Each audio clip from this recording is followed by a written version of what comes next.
بسم الله، اللهم صل وسلم على سيدنا محمد. حبيباتي السلام عليكم، نتمنى تكونوا بألف خير وبصحة وعافية يا رب. حبيباتي الغاليات، هذا الروتين هذا ديال النهار الاثنين هو نوع من الحماس باش نحمس البنات.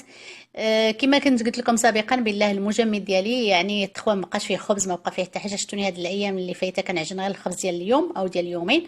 لهذا هنا بديت في الروتين اللي قبل شفتوا البيتزات. هنا بديت وباقي ان شاء الله ندير البيتزات صغار. هنا بديت كندير المخبوزات. الجزء الاول راه باقي، غادي نزيد ان شاء الله وغادي تكونوا معايا.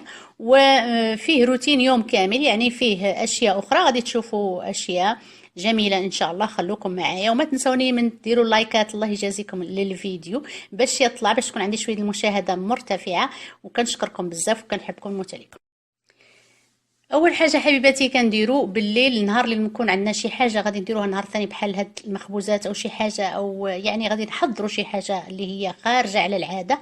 كنمشوا كنديروا نشدوا الورقه والقلم ونبداو ندونوا او نكتبوا الاغراض اللي محتاج، شنو هو اللي غنديروا والاغراض اللي محتاجين له، الكميه من هاد الاغراض هادو. هذا الشيء راه درته. ثانيا نوجدوا، الا كان عندنا الوقت الكافي نوجدوا الاشياء اللي غادي نديروا باش النهار الثاني غير نجوا نكونوا ما نبقاوش نقلبوا. مثلا عندي شي الحليب في بلاصه والزيت في بلاصه، او هاد الاشياء هذه، او الحاجات اللي كنحتاجوا، الحلويات او اي حاجه غادي نديروا.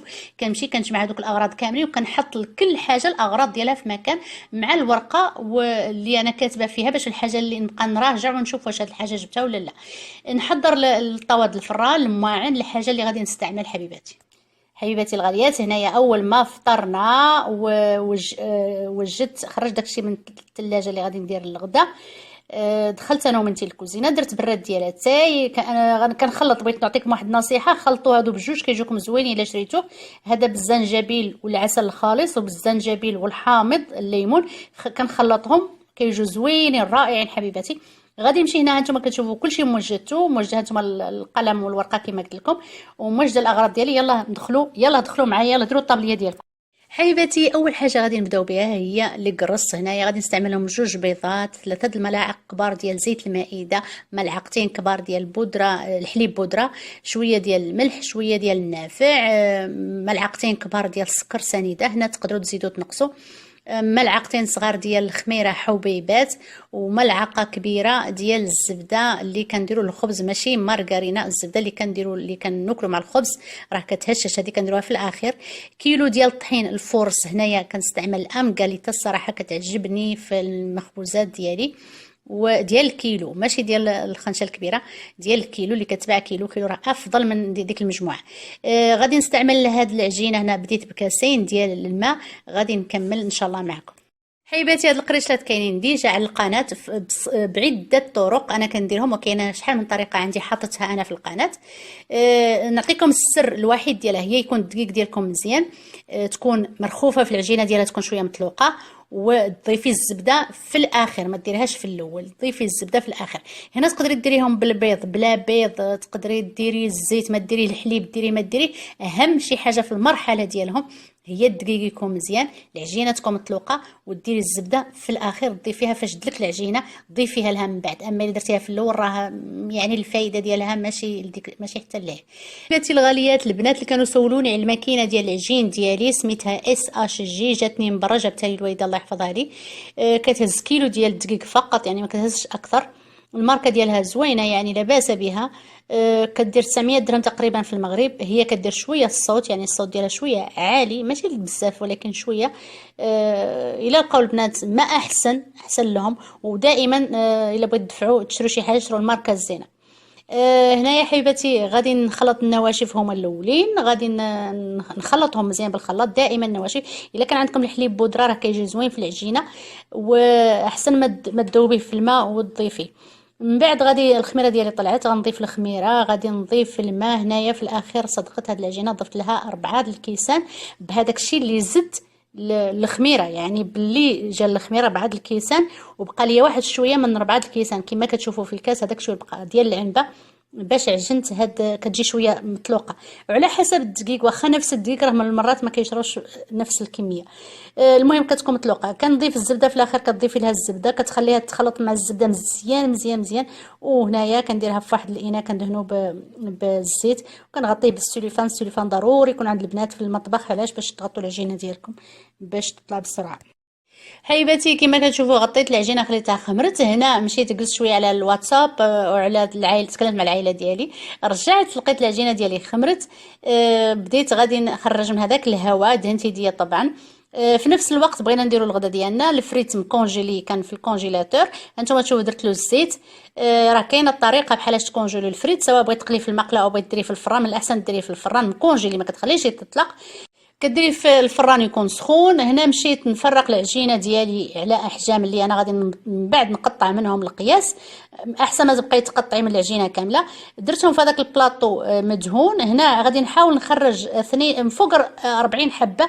لهذا بديت كنعبر ودرت في كل وحيده 45 غرام ديال العجينه، وخرجت منها 42 46 حبه. خرجت منها حبيباتي 46 حبه هنايا من هاد القريشلات هادو في كيلو ديال الدقيق. هنا حبيباتي كتشوفوهم غطيتهم على الطبله ديال السلامونجي، خليتهم يخمروا. الفريت ديالنا ها هو تحمر في الفران. بنتي قلات شويه ديال الداند مع شويه ديال التوابل العطريه كما كتشوفوا، واحد لا سالاد والعصير ديال الباربا بعصير الليمون. خمروا. تغدينا الحمد لله اللهم لك الحمد. خمروا القريشلات، دهنتهم بالبيض وشويه قطيره الخل اصفر البيض وشويه ديال نسكافيه مذوبتها في ماء ورد، ودهنت به القريشلات ديالي. درتهم في الفران كيطيبوا. بديت كنعجن ملي صافي بداو كيطيبوا، بديت كنعجن. هانتوما كتشوفوا الكوزينه، وجدت المقادير ديال لي شنيك. هانتوما كتشوفوا الكوزينه، الماعن ديال الغدا باقي ما غسلتهم. الفران ها هو كيطيب، ونتوكلوا على الله ودخلوا بقاو معايا في المطبخ، ما تمشوش فين. حبيباتي الغاليات هنا بديت كنعجن الشنيك ديالي. الفران راه كيطيب باش ما تدركنيش العجينه تخسر ليا. درت هنايا 2 بيضات، 2 معالق كبار ديال الحليب بودره نيدو، ملعقه ونص كبيره ديال الزبده طبعا اللي كندهنوا بها الخبز، 3 الملاعق كبار ديال زيت المائده، ملعقتين ديال السكر سنيده، الشقبيصه ديال الملح، شويه ديال لافاني، و4 الكيسان د الماء. غادي نستعمل من الخميره، غيشط ليا واحد شويه طبعا كما عبرت قبيله. غير هنايا انا غادي نديرها شويه جاريه شويه على عجينه سميتو القرص. نفس الطريقه غطيت العجينه حتى طلعت، خويت منها الهواء، قسمتها على 5 ديال القرص ودرتهم في 5 ديال الخبيزات درتهم في البلاطو. وبديت كان ملي طلعوا واحد شويه رسخوا واحد شويه عاوتاني، بديت كان نسرعهم رقاق. هنا انا كنبغي الشنيك يكون صغير باش ناكلوا القياس، يعني ما يبقاش خاسر، ما كنكبروش. الا بغيتوا تكبروه البنات ديروا بالعرض ديال العجينه، يعني العرض العجينه هو اللي تبداو تخلوه وتمشوا لديك البلاصه القصيره هي اللي تبداو تلووا منها. دهنتو بالكونفيتير بالمربى او الكونفيتور، درت له الفواكه المعسله وبديت كنقادو في الطاوه. غادي بنتي الطاوه اللي صاوبت كديها بنتي عليا كتغطيها حتى صافي يطلع، وغادي ندهنوه بصفر البيض مع شويه ديال الخل، ندخلوه للفران يطيب، وغادي من بعد ملي يبرد غادي ندهنوه بالمربى. هنا القرص ديالي كتشوفوهم مكملوا الطياب ديالهم. الشنيك باقي ما طلعش مزيان مغطينه. مشيت بديت في هذيك الوقت ما تصورت لكم هذه المرحله، عجنت نفس الطريقه ديال القرص، نفس المقادير درت بهم عجينه. غادي نديرهم قرص شويه كبارات حجم كبير. حبيباتي الغاليات كما كتشوفوا العجينه ديال القرص الحجم كبير راه مغطيه كتخمر. هنا الماكينه ما غسلتها، بديت كنعجن عجينه ثانيه اللي هي الخبز. الخبز هنايا خبز اللي مزين بالجنجلان بالسانوج بالشوفان وخاش. حبيباتي هذا الخبز راهو كاين في القناه، حطيته من قبل، راني غادي نحط لكم الرابط ديالو في صندوق الوصف. هنا فاش تدلكت العجينه غطيتها خليتها تخمر. مشيت العجينه ديال القرص حجم كبير خمرت، غادي نبدا نسرحها. جبت الطاوات وبديت نسرحها ونقادها في الطاوات ديالها. هنا شنيك خمروا منتي مشات تدهنهم، هزت راه شفتو هزت البيض الاصفر ديال البيض مع الخل مشات تدهنهم به باش تدخلهم الفران اللي شعلناه من قبل دائما على 170 درجه. كنشعلوهم لتحت في الاول، من بعد كنديرهم من الفوق باش تحمروا باش ما لان كما كتشوفوا قديت القرص الحجم كبير في الطاوات كنديروا بيناتهم مزال. باقي غادي نضربهم واحد شويه، غنسرحهم واحد شويه ماشي بزاف. هنا الخميره ديال الخبز ديال العجينه ديال الخميره العجينه ديال الخبز طلعت، غادي نفرقها على خبيزات صغار، غادي نقرصهم، راه كاينه في القناه، راه غادي نحط لكم الرابط، غنوريكم انا واحد شويه، راه ساهله، غاد كنديروها في الماء، احسن ديروها في الماء دافي يكون، وتقرصوها في اللي فاش بغيتو، كضربوهم شويه مزيان. العجينه ديالهم كتكون هاد الدقيق هذا حبيباتي راه ماشي نفس الدقيق اللي عجنت به، هذا راه ديال فاندي، جاني ماشي زوين حتى لهي، ولكن المهم عديت به كيجي اسمه ماشي داك الدقيق، ولكن المهم كنقصد بالمهم ما جاش زوين. هما حبيباتي الخبز ديالي خمر، القرص راه طابو هنا، اخر شي حاجه درنا في الفران جوج فران القرص، هانتوما كتشوفوا كل شيء طاب تبارك الله. الخبز مقرص في عده اشياء، راه كاين غنحط لكم الرابط ديالو.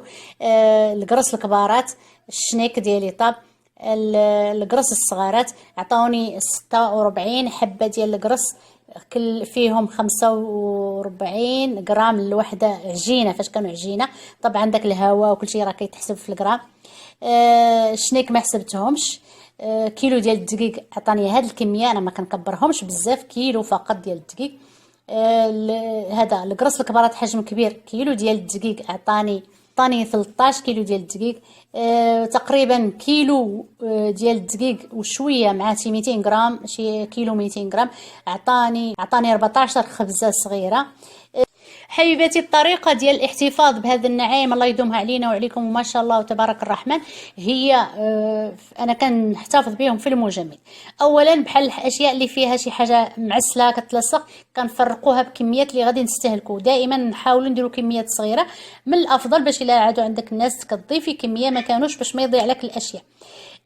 كنديرهم في السيلوفان، كنلفهم القياس ديالي، وكان هاد الشنيكات وكنلفهم وكنحطهم في شي بلاصه ما كنبجاوهم بحتى شي حاجه حتى يتجمدوا مزيان، وعاوتاني فاش نخرجهم ما نضربش بهم، كيبقاو كنحيدهم من البلاستيك، كنديرهم في شي صحن كنغطيهم بشي حاجه وواحد شويه وهما كيطلقوا. ما تحتاجيش تسخنيهم لا في ميكرو اوند ولا في حتى شي حاجه. كنتي زربانه سخني الكوكوت ديالك وحطيهم فيها، راه غادي يطلقوا، غير سخني الكوكوت مزيان وحطيهم وسديهم وديرها الصفاره. الطريقه الثانيه، القرص كنجمعهم في واحد في ساشيات هكا القياس ديال عده مرات، يعني ماشي كندير ديال مره واحده، علاش؟ لانهم هما ما كيتلصقوا ما والو، كنفتح الساشيه كنهز القياس ديالي. الخبز هذا هذا النوع ديال الخبز هذا كنخليه مجموع، على حيث الا جاني شي ضياف ولا جاني شي حد، هذا يعني غير الكوتي ولا جاك شي واحد، كنلف كل خبزه بوحدها وكنخليها، علاش؟ باش داك الزريعه اللي عليهم وداك الجنجله داكشي ما يتفرتكليش في المجمد، وفي نفس الوقت كيبقاو محتفظين على الطراوه ديالهم. الا درتو شي منديل قبل البلاستيك كيمص داك الميديتي، داك المياه، داك الرطوبه كامل اللي فيهم، وكيولي لكم خبز ناشف، فاش كتخرجوا كيجيكم ناشف وكيتفرتت. اي نوع ديال الخبز واي نوع ديال المعجنات درتيهم، وهذا هو الطريقه باش كنحتفظ بهاد الاشياء عندي في المجمد. حبيباتي الغاليات، اول ما اليوم مع ديك ورصلت الظهر داروا لي شي بنات كانوا معايا في الجروب قبل ديال، كنا دايرين جروب ديال الواتساب، دابا ما بقاش، داروا لي التليفون قالوا غيدوا وحده من طنطان وحده من قلميم، بصراحه ما عمرني شفتهم، كنعرفهم غير من خلال الجروب كنت، قالوا غيدوزوا يسلموا عليا لوجه الله وحبهم فيا واللي كنقدم لهم واللي كيقدموا البنات كاملات، راني كنشكرهم بالنيابه كنشكر البنات كاملات بالنيابه عنهم. قالوا غيدوزوا يجبوني، انا كنت ديك الساعه غاطسه في العجينه غاطسه، قلت لهم انا دابا ما مساليه، ولكن عطيتهم واحد الرانديفو من وراء صلاه العصر تقريبا، او حتى يعني قولوا شي 6 هكا. سالينا دارت بنتي، كنا مزلنا في الكوزينه، انا كنوصل معها قلت لها انت ديري شي حاجه، قالت غندير الكريب نعمرهم بالكريم باتيسيا والبنان، وغادي دير هذا باناتشي توجدوا ليهم. وجدتو دائما كدير هاد النويعات هادو كتشكل فيهم، شي نهار تعطيكم ندير لكم شي فيديوهات عليهم. جاو سلموا عليا وشربوا، جلسنا شربنا سميتو، درنا بحال نوع من الكوتي ومشاو، راني كنسلم عليهم من هاد المنبر هذا.